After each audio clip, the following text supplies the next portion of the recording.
कोशिश कर रहे हैं हम उसके बगैर जीने की, कोशिश कर रहे हैं हम उसके बगैर जीने की, जी गए तो बनेगा इतिहास, मर गए तो बनेगा लाश। तो स्वागत है आपका बवाल सर के क्लास में। आज हम लोग जो कविता है वो है फायर हिम। इसको हिम पढ़ेंगे, ये ना जो है ये इसको साइलेंट कर देंगे एकदम। हिम्न पढ़ने की कोशिश करते हैं कुछ लोग जबरदस्ती का, वो नहीं होता है, ठीक है। हिम मतलब होता है मंत्र, है ना। तो फायर हिम, तो फायर जो है वो पवित्रता की निशानी है कई धर्मों में। और ये जो पोएट हैं हमारे, ये पारसी हैं, और पारसी जो धर्म है इनका, उस धर्म से ये बिलोंग करते हैं। तो वहां पर भी आग की पूजा की जाती है। तो फायर हिम उसका जो है यहां पर इशारा है। और जो आग है वो सनातन धर्म में भी काफी पवित्र माना जाता है। देखिए, इसीलिए फायर हिम है ये, है ना, एक तरह से मंत्र टाइप का, है ना, कुछ पूजनीय टाइप का कुछ बातें की जा रही हैं इसमें। और ये जो कविता है ये के.एन. दारूवाला, है ना, एक पारसी कवि हैं, उन्होंने लिखी है। और ये इंडिया में ही रहते हैं और अभी जिंदा भी हैं। देखिए, इसमें कुछ वर्ड्स हैं, हम लोग इसको रिफर करेंगे जब हम लोग कोई वर्ड में फंसेंगे तब। चलिए कविता शुरू करते हैं। देखिए, जो कविता है काफी सीरियस टाइप की कविता है ना। समझने में थोड़ी दिक्कत होगी, लेकिन बवाल सर के साथ बने हुए हैं तो दिक्कत की कोई बात नहीं है। कविता एक एक बात समझाएंगे, एक एक लाइन समझाएंगे हम। देखिए, कोई मुश्किल का कोई बात नहीं है यहाँ पर, है ना, क्योंकि हम जो आपके बीच हैं तो हम तो पूरा क्लियर कर देंगे। देखिए, पहला जो लाइन है पढ़ते हैं, the burning Ghat erupted phosphorescence, है ना। ये देखिए, ये जो कविता है, इस कविता को देख के पता चल रहा होगा इंडिपेंडेंट लाइंस हैं, इसमें कोई राइमिंग स्कीम कुछ है नहीं ऐसा, ठीक है। The burning Ghat erupted phosphorescence, ये बोलने का मतलब है कि बर्निंग घाट जो है वो फॉस्फोरेसेंस को इरप्ट कर रहा है। इरप्ट मतलब ऐसे निकल रहा है उससे, ऐसा चमक, है ना, ऐसी चमक उसके अंदर से निकल रही है, क्योंकि आग जो है वो जल रही है वहां पर। बर्निंग है, घाट जो है वो बर्निंग है, और उससे जो है फॉस्फोरेसेंस, ऐसे आग की लपटें, ऐसे चमक निकल रही है उससे, और वो दूर दूर तक फैल रही है ना। फॉस्फोरेसेंस बेसिकली ऐसे लाइट को कहते हैं जिसमें लाइट तो होती है लेकिन गर्मी नहीं होती है। यानी कि बहुत दूर में कोई इंसान खड़ा है तो उसको उस आग की रोशनी तो मिल रही है लेकिन उसका हीट पता नहीं चल रहा, उसी को फॉस्फोरेसेंस कहते हैं। समझ में आ गया? खैर, उतना डीप में जाने का बस बेसिकली जरूरत है नहीं, बस ये समझिए घाट जो है उसमें जल रहा है आग, उस आग का जो लपट है उससे चारों तरफ जो है रोशनी फैल गई है। And wondering ghost lights frightened passers bye, है ना। एंड वंडरिंग घोस्ट लाइट्स, है ना, और जो आग की लपटें हैं वो इधर उधर भटक रही हैं ना। वंडरिंग घोस्ट लाइट्स, है ना, इधर उधर भटक रही हैं वो आग की लपटें। और वो जो है ना पासर्स बाई, जो पासर्स बाई उसको कहते हैं जो आसपास के रास्तों में गुजरते जो लोग हैं, या फिर वहां से जो गुजरते हैं, जो शमशान घाट यानी कि उस घाट से होकर के जो लोग गुजरते हैं, उसी को पासर्स बाई कहा गया। यहां पर पासर्स बाई उसी को कहते हैं जो करीब से गुजरे। तो पासर्स बाई जो हैं वो वंडरिंग घोस्ट लाइट से फ्राइटेंड हो रहे हैं, घबरा रहे हैं, थरथरा रहे हैं। क्यों? क्योंकि वंडरिंग घोस्ट, है ना, घोस्ट लाइट्स, ये जो लाइट्स हैं ये वंडरिंग घोस्ट कहा गया इनको। ये जो है ना ये डर पैदा कर रहे हैं, है ना, फ्राइटनिंग पैदा कर रहे हैं इन पासर्स बाई के दिल में, है ना। और ये लाइट जो है, रोशनी जो है वो आग की लपटें इधर उधर हो रही है। एज मून लाइट्स स्कटल्ड, है ना, as moon lights scuttled among the bones. अब यहां पर देखिए मून लाइट, देखिए मून लाइट जो है ये किस चीज का सिंबल है? मून लाइट ना डर का सिंबल है ना। मूनलाइट जनरली डर के लिए इस्तेमाल किया जाता है, जैसे चांद की रोशनी में चुड़ैलें निकलती हैं, मतलब उस तरह का सिंबल है ये, समझ रहे हैं। तो moonlight scuttled among the bones, और वो ऐसा दिखता है जैसे आग की लपटें जो हैं वो इंसान के जो देह है, जो शरीर है, जो उसमें जल रहा है, उसको जो है ना वो छेद की करके, उससे आग छेद करके उसको पास कर रहा है, एकदम जो है उसकी हड्डियों से होकर उसकी रोशनी जो है गुजर रही है, चांद की रोशनी। तो कैसे इंसान ऐसे एक्सरे टाइप का दिखेगा, समझ रहे कि नहीं समझ रहे हैं? इंसान कैसे एक्सरे दिखेगा, इंसान की सिर्फ हड्डी दिखेगी, मांस वगैरह नहीं दिखेगा, क्योंकि सारा मांस जो है वो जल चुका है और उसमें जो है आग की लपटें उस हड्डी से होकर के गुजर रही है। तो आप वो नजारा कैसा भयानक होगा। तो उसी को जो है पोएट जो है वो कैद करना चाहता है अपने इस कविता में, उस सीनरी को, कि स्कटल्ड अमंग द बोन्स, है ना, उस मूनलाइट की तरह उसकी जो रोशनी आग की लपटें है जो है वो उस हड्डी से, इंसान के हड्डी से गुजर रही है। One strolling at down past river bank and ghat. देखिए, ये देखिए स्ट्रोलिंग एक वर्ड है है ना। इस वर्ड का जो है मतलब जो है समझना थोड़ा सा जरूरी है। देखिए यहां पर देखिए स्ट्रोलिंग जो है, यहां पर देखिए इधर उधर घूमना, वो पिताजी के साथ। यहां पर अब इस कविता जो है, इस कविता का जो रेफरेंस है इसको अगर समझिएगा तो ये जो है ना अपने पिताजी के साथ पोएट जो है वो घूमने जाते हैं घाट में। ये बात बाद में हमको पता चलेगा, ठीक है। तो इधर उधर घूमने के लिए, टहलने के लिए सुबह के टाइम में, डाउन मतलब सुबह होता है, सुबह के टाइम में वो पास रिवर बैंक है ना, रिवर बैंक के उधर घाट के पास जो है वो जाते हैं अपने पिता के साथ, पोएट जब बच्चे रहते हैं, ठीक है। We saw embers losing their cruel redness, है ना, और हमने देखा एम्बर्स, है ना, एम्बर्स जो है वो उस लकड़ी को कहते हैं जिसमें ना आग से एकदम लाल हो जाता है, कोयले की तरह एकदम लाल, है ना, जब वो जलता है। लूजिंग देयर क्रूअल रेडनेस, और वो जो है ना ऐसे क्रूअल रेडनेस, उसके अंदर जो ऐसा एकदम भयंकर, है ना, क्रूअल रेडनेस, लालपन है, यानी कि आग की लपटों की से वो एकदम लाल हो गया है, वो लूज कर रहा है, वो खो रहा है अपना क्रूअल रेडनेस, उसका जो लालीपन है वो खो रहा है।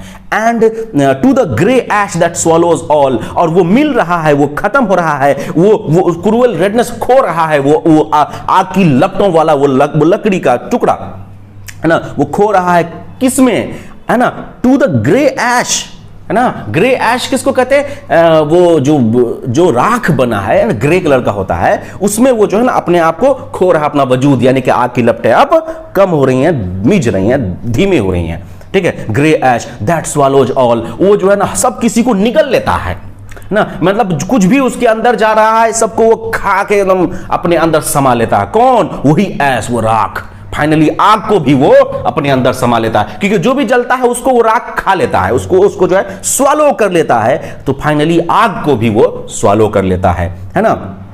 स्वॉलोज ऑल हाफ कुक्ड लिम्स, देखो हाफ कुक्ड, देखिए हाफ कुक्ड बोलने का मतलब है आधा अध पका, यानी कि ऐसा जो कहीं तहीं से जला हुआ है, मतलब बढ़िया से नहीं उसको जलाया आग ने, है ना। जैसे शरीर का जब जलाया जाता है, वहां पर आप जाएंगे तो बहुत सारा अंग पूरी तरह से नहीं जलता है, उसको दोबारा जो है कोशिश की जाती है। तो हाफ कुक्ड लिम्स, है ना, लिम्स मतलब हाथ पैर, वहां पर ना हाथ पैर जो है वो आधे पके हुए हैं, यानी कि पूरी तरह से जले हुए नहीं है। Bore witness to the fire's debauchery, और वो जो है ना एक तरह से विटनेस के रूप में हाजिर हैं, मौजूद हैं, जब वो आग की लपटें मिज रही हैं, वो आग की लपटें जब वो बन रहा है, राख बन रहा है, तो वहां पर जो है वो जो हाफ कुक्ड लिम्स हैं वो एक तरह से जो अध जले जो हाथ पैर हैं वो एक तरह से जो है ना गवाही दे रहा है ना, टू द फायर्स डिबॉचरी, है ना, जो आग है उसके डिबॉचरी का गवाही दे रहा है। डिबॉचरी का मतलब यहां देखिए जरा, आपको आसानी से बढ़िया समझाते हैं। देखिए अपना काम सही से नहीं करना या अनैतिक व्यवहार, है ना, जब कोई अपना काम पूरी तरह से सही से नहीं करता है तो उसको डिबॉचरी कहते हैं, यानी कि आग का काम। यहां पर पोएट जो है ना वो आग को कटाक्ष कर रहा है, आग पे एकदम जो है कटाक्ष कर रहा है, उस पर अटैक कर रहा है, कमेंट कर रहा है कि तुम जलाते हो, तुम जला के राख कर देते हो, लेकिन वो ठो काम भी तुम ठीक से नहीं करते हो, वो ठो काम भी तुमसे नहीं हो पाता है, तुम डिबॉचरी करते हो, तुम अपना काम पूरी तरह से नहीं करते हो। जो शरीर तुम्हें जलने के लिए दिया गया, उस शरीर का कुछ लिम्स जो है वो हाफ कुक्ड हैं, अध पके हैं, इसीलिए उसको कह रहा है फायर्स डिबॉचरी का जो गवाह है वो कौन है? बचा हुआ हाथ पैर जो आधा पका हुआ है ना। माय फादर सेड, मेरे पापा बोलते हैं। कौन? ये पोएट कह रहा है। अब पता चला कि पोएट अपने पापा के साथ गया था, तो पोएट बच्चा था तो अपने पापा के साथ घाट पे गया था। You see those half burned fingers, उसके पापा पूछ रहे हैं कि तुम देखते हो वो जो हाफ बर्न्ड फिंगर्स हैं, उंगली जो आधे पके हुए हैं, है ना, जो आधे जले हुए हैं। एंड बोन स्टब्स, है ना, स्टब्स कहते हैं जो हड्डी का टुकड़ा जो बच गया है, जो पूरी तरह से जला नहीं है ना। बोन स्टब्स, उसको तुम देखते हो, उन उंगलियों को जो हाफ बर्न्ड हैं, उन बोन स्टब्स को तुम देखते हो। कवि को पूछता है, कौन? कवि का बाप, है ना। The fire eight times forgets is dead, है ना। अब जो कविता है वो कविता कहती है कि fire eight times forgets is dead, है ना। इनके पिताजी आगे क्या कहते हैं कि जो आग है वो कभी कभी अपने मरे हुए जो लोग उसके हवाले किए गए हैं उसको फॉरगेट कर देता है, उसको भूल जाता है। मतलब उसको जला रहा है ना, जलाते जलाते भूल जाता है कि पूरी तरह से उसको जलाना है, मतलब पूरा शरीर जला दिया, थोड़ा थोड़ा पार्ट को भूल गया, उंगली को भूल जाता है, हाथ को भूल जाता है आग। समझ रहे हैं? अ ज़ोरास्ट्रियन आई, है ना, कवि जो है वो यहां पर ये ज़ोरास्ट्रियन जो है इससे इशारा कर रहा है ये एक धर्म की ओर, जो धर्म पारसी लोगों का धर्म है उसे ज़ोरास्ट्रियन कहते हैं, है ना। ज़ोरास्ट्रियन है ये कवि भी हमारे एक पारसी धर्म है ये, ठीक है। जो पारसी उस धर्म को मानते हैं उसे ज़ोरास्ट्रियन कहते हैं उस इंसान को, तो कवि भी ज़ोरास्ट्रियन है। और वो कहते हैं कि जिसमें आग की पूजा की जाती है ना, अर्थ की भी पूजा की जाती है, धरती की, है ना। तो इसमें जो है ज़ोरास्ट्रियन है ये, और ये कहते हैं कि अ ज़ोरास्ट्रियन आई, मैं एक ज़ोरास्ट्रियन हूं, है ना। माई चाइल्ड फिंगर्स क्लेंच्ड, इस नजारे को देख करके जो अपने पिता के साथ वो देखा, और उसके पिताजी ने जब वो बात बताई कि आग जो है अपने मरे हुए जो शरीर जिसको वो जलाता है उसको भूल जाता है, तो ये जो बचवा है इसका उंगली ऐसे क्लेंच कर गया, माई चाइल्ड फिंगर्स, है ना, मेरा जो बचपन वाला हाथ है वो क्लेंच कर गया, उंगली ऐसे ऐसे जो मुट्ठी बन गया, ऐसे मतलब घबरा गया बेचारा, into a little knot of pain, और उसे ऐसे दबाया उंगली को, एकदम समझ रहे हैं, कुछ समझ में नहीं आया उस भयानक नजारे को देख करके, into a little knot of pain, है ना, उसमें जो उससे जो ना उंगली से ऐसे नॉट बना, उससे दर्द हो गया उसको उंगली में, इतना जोर से वो उंगली को दबाया, है ना। आई सोर टू सेव फायर, और वो जो है तभी सोर मतलब क्या होता है, कसम खाना, वो कसम खाया, B2 है, कसम खाया, टू सेव फायर, आग को बचाएंगे, आग को बचाने का जो है प्रण लिया वो, from the sin of forgetfulness, उस पाप से जो आग करता है, जब उसके अंदर कोई शरीर जलाया जाए उस शरीर को वो भूल जाता है, आधा जला करके आधा छोड़ देता है। ये जो फॉरगेटफुलनेस यानी कि भूलने की जो आदत है आग की, इस आग का वो जो पाप करता है उस पाप से आग को वो बचाएगा। काहे बचाएगा? क्योंकि आग पूजनीय है उसके धर्म में, ज़ोरास्ट्रियन जो कवि हैं हमारे।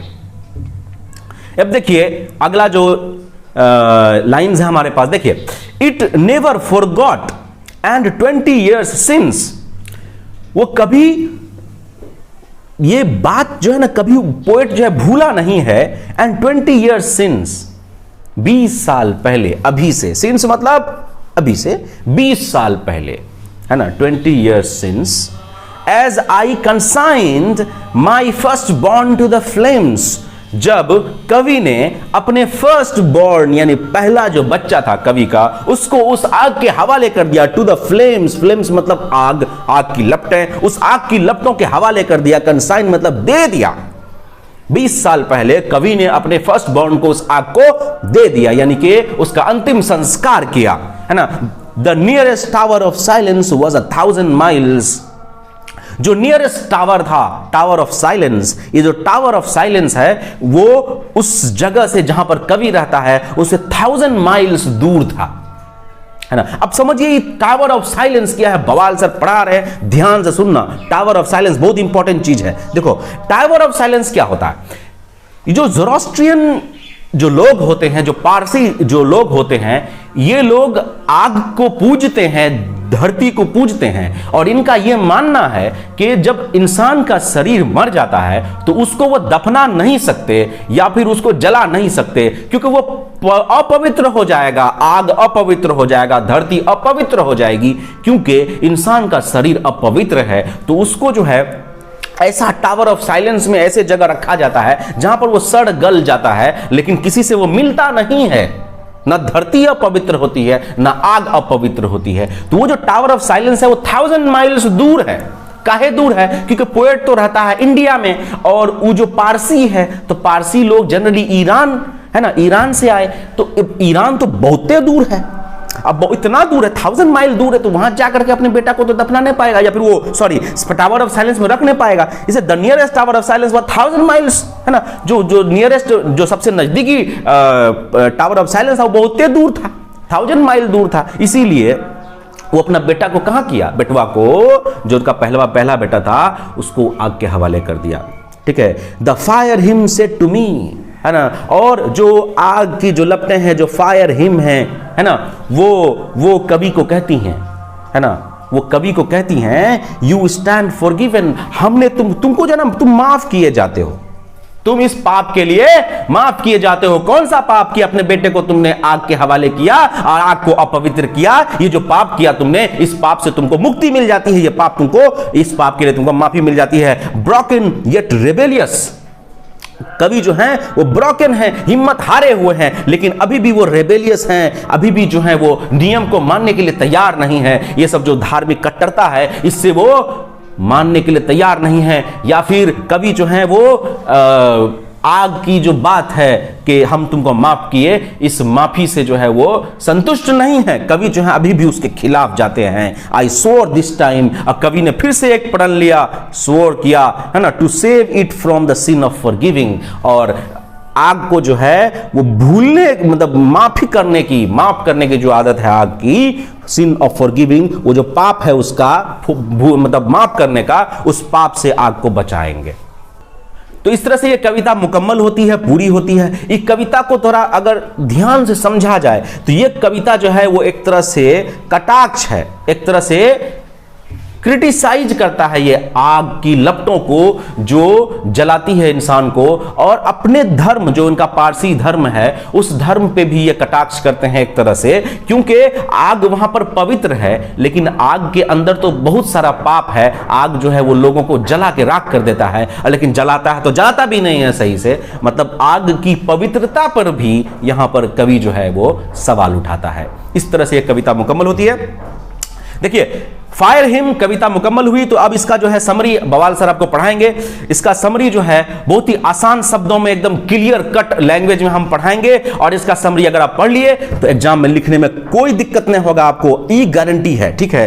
तो वीडियो को शेयर करना ना भूलिएगा, ठीक है। और आपको कोई दिक्कत होता है तो आप कमेंट में हमको बताइए, एकदम क्लियर करेंगे। आपके हर कमेंट का हम पढ़ते हैं और हर कमेंट का हम रिप्लाई भी करते हैं। आप देखते होंगे, आप पिछला कमेंट देख के देखिए हर कमेंट का रिप्लाई मिला है कि नहीं मिला है। हम कमेंट का रिप्लाई करते हैं, आपको कोई दिक्कत होता है कमेंट कीजिए, ठीक है। देखिए, फायर हिम का समरी हम लोग देखते हैं। फायर हिम, है ना, is written by Keki N Daruwalla. Keki N Daruwalla जो है, के एन दारूवाला का पूरा नाम केकी एन दारूवाला है, ठीक है। ये in this poem the poet describes the scene of a burning ghat. इस कविता में, in this poem, the poet, कवि जो है वो डिस्क्राइब करते हैं द सीन, है ना, उस नजारे को, ऑफ अ बर्निंग घाट। ये जो घाट है जहां पर चिताएं जलती हैं, उस सीन को इस कविता में डिस्क्राइब किया है कवि ने। वन डे, एक दिन, है ना, एक दिन, when the speaker was a child, जब कवि बच्चे थे, when the speaker was a child, he and his father passed by a burning घाट। वो अपने पिता के साथ, है ना, his father passed, गुजरा, है ना, एक बर्निंग घाट, है ना, जो जलता हुआ घाट था, जहां पर चिताएं जल रही थी, उससे वो गुजरा, है ना, नियर द रिवर बैंक, वो नदी के किनारे के बगल में। आप एक चीज नोटिस किए होंगे कि जो घाट होता है, शमशान घाट होता है, जहां चिताएं जलाई जाती हैं, वो अक्सर नदी के किनारे होता है। समझिए कि नहीं बचवा?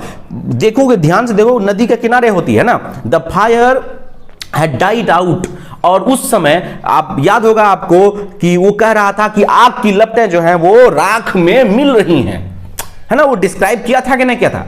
देखो, जब पढ़ाते ध्यान दिया करो। देखो, उसमें आग की लपटें जो हैं वो डाई हो रही थी, वो खत्म हो रही थी, किसमें? राख में मिल रही थी। The fire had died out, जो फायर था वो आग में मिल रहा था, वो खत्म हो रहा था या खत्म हो चुका था, है ना। The एम्बर्स had lost their hot redness. Hot redness के लिए वहां पर क्या इस्तेमाल किया था कवि? बताइए तो आप कमेंट में बताइएगा। हॉट रेडनेस नहीं इस्तेमाल किया था कवि दूसरा शब्द इस्तेमाल किया था। कौन सा रेडनेस इस्तेमाल किया था? कौन सा रेडनेस? वो कब जो है बताइए कमेंट में हमको, ठीक है। तो द एम्बर्स, है ना, जो आग की लपटों से जो लाल वो लकड़ी का टुकड़ा या फिर जो कोयला, है ना, वो जो है अपना जो तपिश वाला, जो गर्मी वाला जो रेडनेस था, हॉट रेडनेस, उसको वो खो दिया था, है ना। And were covered with grey ash, और वो जो है मिल गया था, है ना, मिल गया था किसमें? कवर हो गया था किसमें? ग्रे ऐश में। वो जो ग्रे कलर का ऐश था, यानी कि राख था, ग्रे कलर का होता है ना राख, राख में मिल गया था। कौन? वो आग की लपटों वाला, वो जो लाल रंग का जो कोयला, मतलब या फिर लकड़ी का वो टुकड़ा जिसमें आग जलता है, वो जो ना उस राख में दब गया। यानी कि आग अब मिज रही है। There were half burnt limbs and fingers of a body, है ना, और वहां पर क्या था, half burnt limbs थे, वहां पर क्या थे, हाफ बर्न, अध पके अध जले, लिम्स हाथ पैर थे, है ना, एंड फिंगर्स उंगलियां थी, एक शरीर की, एक देह की, है ना। The narrator's father pointed out that sometimes fire was negligent, है ना। फायर जो है वो नेग्लिजेंट हो जाता है कभी कभी। नेग्लिजेंट बोलने का मतलब है जो अनजान बन जाता है, जो ध्यान नहीं देता है ज्यादा, है ना। वो उसका नरेटर मतलब होता है पोएट, जो कहानी सुनाए, है ना। तो नरेटर जो है वो, नरेटर के जो पिता हैं वो मतलब इशारा करके बताते हैं ना, पॉइंटेड आउट कि कभी कभी आग जो है वो अनजान बन जाता है, उससे, उस देह से, उस शरीर से जिसको वो जला रहा है, उसको पूरी तरह से जलाता भी नहीं है, मतलब पूरा ध्यान से नहीं जलाता है, वो ध्यान नहीं देता है पूरा तरह से, ठीक है। It forgets to burn the dead completely, वो भूल जाता है अपना जो शरीर उसको जो दिया गया है जलाने के लिए, है ना, to burn the dead completely, उसको पूरी तरह से जलाने से वो भूल जाता है। द स्पीकर वॉज पेन्ड, इससे स्पीकर जो है, जो कवि जो है, जो नरेटर है, उसको बहुत दर्द होता है, ठीक है। He decided to save the fire from the sin of forgetfulness, और वो बच्चा तो बहुत ज्यादा ना एकदम क्या बोलते हैं, नाजुक है, नाजुक मिजाज का है, और धर्म के प्रति बहुत ही ज़्यादा उसकी आस्था है, और उस धर्म में ज़ोरास्ट्रियन जो हैं कवि, उस धर्म में आग पूजनीय है, तो आग यह पाप ना करे, तो आग को इस पाप से वो बचाना चाहता है। तो ही डिसाइड्स, है ना, ही डिसाइडेड या फिर ही स्वोर, है ना, वो कसम खाता है to save fire from the sin of forgetfulness, और भूलने की जो ये पाप है आग का, उस पाप से आग को बचाने का वो वादा करता है। 20 years later, 20 साल बाद, the narrator's eldest child died, 20 साल बाद जो कवि हैं, जो नरेटर है, उसका एल्डेस्ट चाइल्ड के लिए कवि क्या इस्तेमाल किया है, एल्डेस्ट चाइल्ड इस्तेमाल नहीं किया कवि इस्तेमाल किया है फर्स्ट बॉर्न, उसको एल्डेस्ट चाइल्ड भी कह सकते हैं। तो फर्स्ट बॉर्न डाइड, 20 साल बाद जब कवि बड़ा होता है तो उसका जो पहला बच्चा होता है वो मर जाता है, ठीक है। He consigned his body to the fire and saw the fire burnt it completely, और अपना बेटा को वो देता है, बेटवा को, अपने जिगर का टुकड़ा को आग के हवाले कर देता है ना, कंसाइंड, आग के हवाले कर देता है, और देखता है कि आग ने उसको जला दिया। The fire him forgave his non Parsi act, और जो फायर हिम है, जो आग है, उसको जो है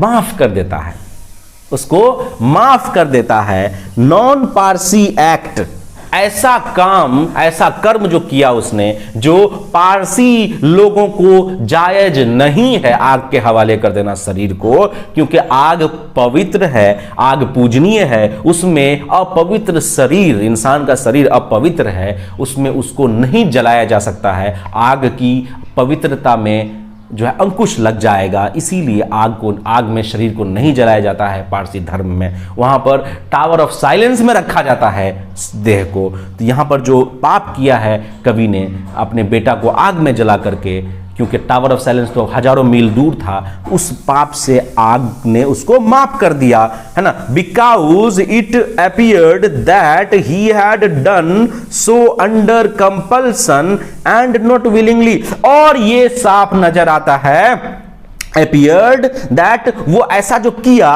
वो कंपल्सन में किया, उसको मजबूरी था, कंपल्सन मजबूरी था, और विलिंगली यानी कि अपनी मर्जी से नहीं किया, ऐसा उसको करना पड़ा, मजबूरी थी। क्या मजबूरी थी, कमेंट करके बताइएगा हमको, काहे वो अपना बेटवा को जलाया आग में, ये कमेंट करके हमको बताइए, ठीक है। द टावर ऑफ पीस, ये देखिए टावर ऑफ पीस लिख दिया है, ये बचवा नहीं सुधरेगा। टावर ऑफ साइलेंस है, क्या है, साइलेंस, कविता में इस्तेमाल किया गया है, टावर ऑफ साइलेंस, ये पीस नहीं है। तो tower of silence was 1000 miles away from there, है ना, वहां से टावर ऑफ साइलेंस जो है वो बहुत दूर था।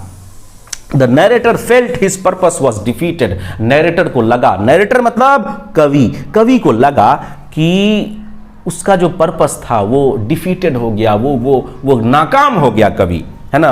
He took a vow to save fire, फिर से कवि जो है वो एक वादा करता है खुद से, to save fire next time from the sin of forgiveness, और कवि जो है उसको माफ जो कर दिया, ये फायर उसको जो माफ कर दिया, तो कवि जो है वो चाहता है कि अब आग को वो इस पाप से भी बचाएगा कि वो फॉरगिव कर देता है, वो उसको माफ कर दिया उस पाप से, क्योंकि पाप जो किया कवि वो तो उसके धर्म में जायज है नहीं, मतलब अपने बेटवा को जो जला दिया, तो अब उस पाप से जो माफ कर दिया आग, तो कह रहा है कि अब उस पाप से आग को बचाएंगे कि आग जो है माफ कैसे कर दिया। ठीक है, यहां पर देखिए कवि बहुत कटाक्ष करता है आग में, समझ रहे हैं, आग को वो इस पाप से बचाना चाहता है। ठीक है, तो ये जो है बहुत तरह से कटाक्ष वाली कविता है। देखिए समरी खत्म हो गया है, अब जो है ऑब्जेक्टिव क्वेश्चन आंसर जो है वो हम लोग करेंगे। तो एक शायरी आपको सुनाएंगे हम कि अब न तेरे आने की खुशी न तेरे जाने का गम है, अब न तेरे आने की खुशी न तेरे जाने का गम है, गुजर गया वक्त वो वक्त जब तेरे दीवाने थे हम। तो देखिए पढ़ाई लिखा भी जरूरी है, इस तरह आते हैं। ऑब्जेक्टिव क्वेश्चन आंसर जो है वो हम लोग करते हैं फायर हिम का। देखिए ऑब्जेक्टिव में पहला सवाल है फायर हिम इज रिटेन या कंपोज्ड बाय। फायर हिम को किसने लिखा है, तो पता है के.एन. दारूवाला, एकदम सही जवाब। अगला देखिए K N. Daruwalla was born in, K N. Daruwalla का जन्म कब हुआ, देखिए 1937। देखिए जवाब को बताया हुआ है ना 1937। ये देखिए ही रिसीव्ड अवार्ड इन 1984। 1984 को में उनको कौन सा अवार्ड मिला था, ये बहुत इंपॉर्टेंट क्वेश्चन है, याद रखना, बवाल सर का बात, ये पूछेगा एग्जाम में बचवा ध्यान से। साहित्य अकेडमी अवार्ड मिला था 1984 में। अगला देखो के.एन. दारूवाला वाज, है ना, इन रिलीजन, वो धर्म में कौन से धर्म से थे, सिख थे, क्रिश्चियन थे, क्या थे, तो जोरोस्ट्रियन थे, है ना, ये याद रखिएगा। और जोरोस्ट्रियन का स्पेलिंग भी याद कर लेना बचवा, देखो OA है यहाँ बीच में, ये जो है बहुत कंफ्यूज आता है। अगला देखो the grey ash swallows all half, grey ash जो है वो स्वॉलो कर लेता है ऑल हाफ, है ना, ऑल हाफ क्या, full cooked limbs, raw cooked limbs, fully, ये देखो ये ग्रीनवा जो किया हुआ ये आंसर है, हाफ कुक्ड लिम्स, है ना, आधा पका हुआ हाथ पैर, आधा जला हुआ। अब देखो के.एन. दारूवाला वाज अवार्डेड इन 2004 में, उसको कौन सा अवार्ड मिला, तो पद्मश्री मिला था उनको। ठीक है, याद रहेगा ना, देखो ध्यान से। अब देखो इन this poem he describes a burning, क्या किस चीज को वो वर्णन करते हैं, डिस्क्राइब करते हैं, अ बर्निंग घाट, है कि नहीं। चलिए अगला देखिए the second time the speaker swore to save fire from the sin of, किस चीज के पाप से आग को वो दूसरी बार बचाना चाहता है, तो फॉरगिवनेस, है ना, माफ करने की आदत से। अब पहली बार फॉरगेटफुलनेस, दूसरी बार फॉरगिवनेस। याद रहेगा कि नहीं रहेगा रे, याद रहेगा ना, पहली बार फॉरगेटफुलनेस यानी कि आग के भूलने की बीमारी, जो आग जो है अधपका जो हाथ पैर उसको छोड़ देता है, और फॉरगिवनेस और दूसरी बार। ठीक है, देखिए question number 9 the speaker in poem fire him swears, जो वो स्पीकर है, नरेटर है, कवि जो है वो फायर हिम में कितनी बार कसम खाता है, तो ट्वाइस, 2 बार कसम खाता है कि नहीं है। चलिए अब देखिए ऑब्जेक्टिव क्वेश्चन आंसर भी हो गया है, अब जो लॉन्ग क्वेश्चन आंसर है वो हम लोग करते हैं फायर हिम जो कविता है हमारी उसकी। देखिए इसमें जो पहला जो सवाल है, उस पहला सवाल देखिए यहां पर क्या है, how did the passer by get frightened, है ना, हाउ जो पासर बाई है जो वहां से गुजरता है वो कैसे डर गया, वो क्यों डर गया, देखिए, है ना। तो देखिए the passer by got frightened to see the fire and the dreadful scenes at the ghat, है ना, जो पासर्स बाई है ना, जो पासर्स बाई है वो गॉट फ्राइटेंड, वो डर गया, see fire and the dreadful scenes at the ghat, dreadful मतलब भयानक, भयानक सीन जो घाट पे वो देखा, आग की लपटों में जलता हुआ वो शरीर, वो हड्डी का टुकड़ा, है ना, वो देख करके जो है पासर्स बाई जो वहां से गुजर रहा यात्री है वो घबरा जाता है, फ्राइटन मतलब घबराना। देखिए अगला सवाल, which event does the expression the burning ghat refer to, the burning ghat जो है ये किस एक्सप्रेशन को रिफर करता है, यानी कि किस चीज को ये बताता है, किस चीज का ये वर्णन करता है। The expression the burning ghat refers to the place where dead bodies are usually cremated, है ना, ये जो बर्निंग घाट है ये किस चीज को दर्शाता है, ये बर्निंग घाट दर्शाता है उस जगह को जहां पर जो शरीर हैं, जो डेड बॉडीज हैं उसका अंतिम संस्कार किया जाता है। क्रीमेट मतलब अंतिम संस्कार करना, क्रीमेटेड अंतिम संस्कार किया जाता है जहां पर, उसी को बर्निंग घाट के रूप में यहां पर दिखाया गया है इस कविता में। ठीक है, अगला देखिए, what do you think is the ghat, where do you think is the ghat located, है ना, कहां पर वो जो घाट है वो स्थित है, कहां पर। तो जनरली घाट कहां स्थित होता है, देखो दिमाग में तो हो गए हुए करेगा बात, हम तो पढ़ा है ना। देखो, the Ghat is located near the bank of a river, जो घाट है वो नदी के किनारे मौजूद है कि नहीं। अगला देखिए, why does he say that the redness of the fire is cruel, वो क्यों कहता है कि वो जो फायर है उसका जो रेडनेस है वो क्रूएल होता है, उसका जो लालीपन है वो बहुत ही मतलब निर्दयी होता है, क्रूएल भयानक होता है। क्या ये? He says that the redness of the fire is cruel because it stings and burns, क्योंकि वो जला के राख कर देता है ना, वो जला देता है, वो जो है नष्ट कर देता है। It spares nothing, and spare मतलब छोड़ना, वो कुछ नहीं छोड़ता है, कुछ नहीं बख्शता है। वो कौन? वो आग की लपट है, वो रेडनेस है कि नहीं। अगला देखिए, अगला सवाल क्वेश्चन नंबर 6 देखिए, why does the speaker reveal his religious identity. ये जो कवि हैं, रिवील मतलब दिखाना, दर्शाना, है ना। कवि जो है वो क्यों दर्शाता है अपना धार्मिक पहचान, आइडेंटिटी, धार्मिक पहचान को क्यों दर्शाता है कवि। देखिए, जब आप the speaker is a Zoroastrian, speaker जो है वो ज़ोरास्ट्रियन है, एक पारसी है ना। They do not burn their dead bodies, वो अपना जो डेड बॉडी होता है उनको जलाते नहीं है। काहे नहीं जलाते हैं, बता चुके हैं आपको, है कि नहीं। देखिए, they leave their dead bodies on the tower of silence, और वो अपने डेड बॉडीज को कहां छोड़ते हैं? टावर ऑफ साइलेंस में। He reveals his religious identity to make this point clear, वो अपना धार्मिक पहचान इसीलिए बताता है ताकि वो बता सके कि आग ने आखिर पाप क्या किया है, या फिर आग के प्रति उसका ऐसा नजरिया क्यों है। तो इस चीज को वो एक्सप्लेन करने के लिए, पॉइंट को क्लियर करने के लिए अपना रिलीजियस आइडेंटिटी को रिवील करता है, दर्शाता है। अगला देखिए, why did he consign his first born to the flames, अपना जो पहला उसका जो बच्चा हुआ है, पहला जो बच्चा उसका जो मर गया था, उसको कंसाइन कर देता है, उसको आग के हवाले क्यों कर देता है? टू द फ्लेम्स, फ्लेम्स मतलब आग के हवाले क्यों कर देता है? क्यों अपना जो डेड बॉडी है अपने फर्स्ट बॉर्न का, उसको आग के हवाले क्यों करता है? He consigned his first born to the flames because the nearest tower of silence where the Parsis dispose of their dead bodies, है ना, वाज 1000 माइल्स अवे। वो इसलिए कंसाइन कर दिया फर्स्ट बॉर्न को, अपना पहला बच्चा को जो मर गया था, टू द फ्लेम्स, आग के हवाले, क्योंकि जो सबसे नजदीकी नियरेस्ट टावर ऑफ साइलेंस था, जो जहां पर पारसी अपने जो उनके यहां जो मरे हुए जो लोग होते हैं उसको जो डिस्पोज करते हैं, वहां पर जो रखते हैं टावर ऑफ साइलेंस में, वो 1000 माइल्स दूर था, वो बहुत दूर था। इसीलिए कवि जो है वो अपने फर्स्ट बॉर्न को आग के हवाले कर दिया। सो ही कुड नॉट लॉज, वो इसलिए वो जो है अपने जो देह था, जो बच्चा था, उस बच्चा का जो शरीर था, the dead body of the first born on that place, इसीलिए वहां पर जो है उसको वो लॉज नहीं कर सका, उसको वहां पर रख नहीं सका टावर ऑफ साइलेंस में, है ना। For his dead body of the first born on that place, उस टावर ऑफ साइलेंस में नहीं रख सका अपने बच्चे को, तो कहां रखा? फाइनली आग के हवाले कर दिया, क्योंकि वहां तो पहुंच ही नहीं सकता था, बहुत दूर था। क्वेश्चन नंबर 8 देखिए, what are the different forms and roles of fire at the ghat, जो घाट में जो फायर है ना, उसका क्या क्या रोल है, क्या क्या फॉर्म है, क्या क्या रूप है, क्या क्या काम है उसका, ये सवाल है आपका।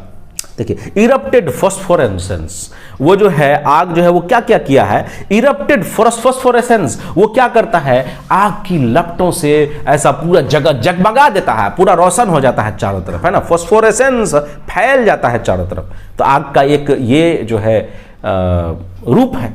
अगला देखिए, वंडरिंग घोस्ट लाइट्स, और चारों तरफ घोस्ट लाइट्स फैल जाते हैं। घोस्ट लाइट मतलब ऐसी रोशनी जो डरावनी है ना। शमशान घाट की रोशनी जो फैलती है ना, तो वो डरावनी लगती ही है।